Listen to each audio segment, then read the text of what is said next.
নারী ও শিশু নির্যাতন দমন আইন 2009-2 ধারায় দোষী সাব্যস্তক্রমে আসামি হিটু শেখকে সর্বোচ্চ শাস্তি মৃত্যুদণ্ড প্রদান করেছে।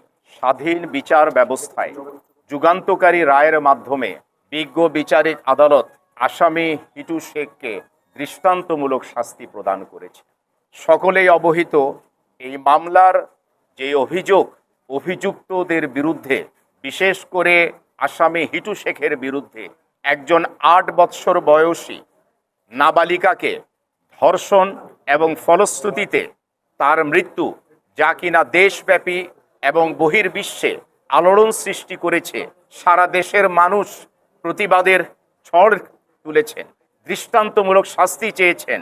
আজকে এই বিজ্ঞ বিচারিক আদালত নারী ও শিশু নির্যাতন দমন ট্রাইব্যুনাল কিছুক্ষণ পূর্বে এই ঘোষিত রায়ের মাধ্যমে আসামি হিটু শেখকে নারী ও শিশু নির্যাতন দমন আইন 2009-2 ধারায় দোষী সাব্যস্তক্রমে সর্বোচ্চ শাস্তি মৃত্যুদণ্ড প্রদান করেছে।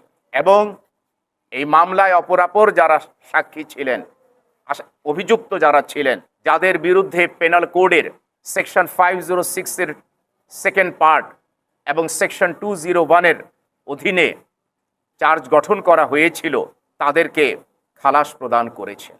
আজকের এই রায়ের মাধ্যমে প্রতিষ্ঠিত হলো যে কোনো ধর্ষক এই বাংলাদেশের বুকে কোনো নারীর সাথে, কোনো শিশুর সাথে যদি কোনো যৌন অপরাধ করে, বিশেষ করে ধর্ষণ করে, আইনে তার কোনো রেহাই নাই।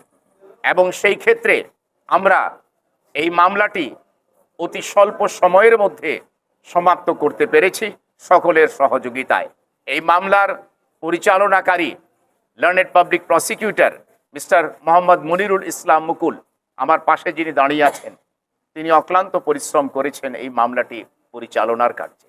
আমরা এই রায়ে হিটু শেখের কনসার্নে আমরা সন্তুষ্ট, কিন্তু যে অন্যান্য আসামিদেরকে, যাদেরকে বিজ্ঞ বিচারিক আদালত খালাস করেছেন, সেখানে আমরা রায়ের কপি পাওয়ার পরে পর্যালোচনা করে উপযুক্ত কর্তৃপক্ষের সাথে আলোচনা এবং ইনস্ট্রাকশনসের ভিত্তিতে প্রয়োজনে উচ্চ আদালতে ওই অ্যাকুইটেড অ্যাকিউজদের কনসার্নে অ্যাপিল করা।